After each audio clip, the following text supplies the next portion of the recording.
नमस्कार दोस्तों। आप सभी को पता है कल 26 नवंबर को संविधान दिवस था।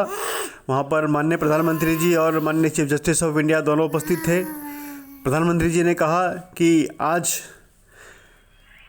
सभी पूरी एनर्जी के साथ, गर्व के साथ हम लोग डाइवर्सिफाइड होते हुए आगे बढ़ रहे हैं। ये देश बहुत आगे बढ़ रहा है और इस सफलता के पीछे जो सबसे महत्वपूर्ण ताकत है, जो महत्वपूर्ण पावरफुल टूल है, वो है भारत का संविधान।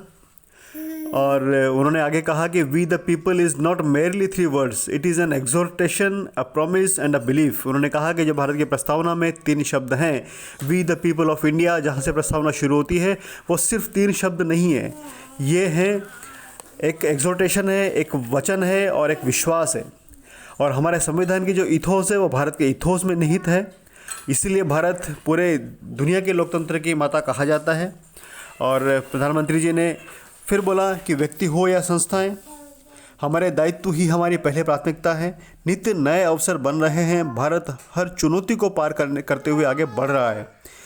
महात्मा गांधी कहते थे कि हमारे अधिकार हमारे वे कर्तव्य हैं जिन्हें हम सत्यनिष्ठा व समर्पण के साथ पूरा करते हैं।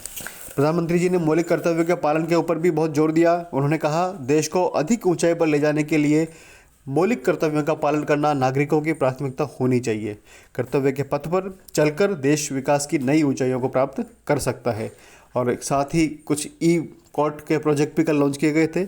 इनमें है virtual justice clock, justice IS mobile 2.0, digital court, ये सब भी कल लॉन्च किए गए।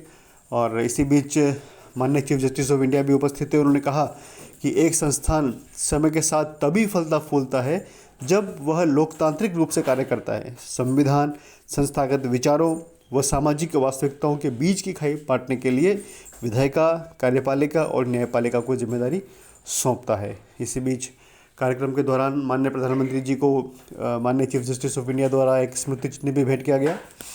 और यह भी उल्लेखनीय है कि पिछले कुछ दिनों से कॉलेजियम के ऊपर विवाद था, लेकिन इसके ऊपर वहाँ की कोई चर्चा नहीं हुई और बड़े सौहार्दपूर्ण तरीके से संविधान दिवस का कार्यक्रम का आयोजन हुआ, वह सफलतापूर्वक संपन्न हुआ।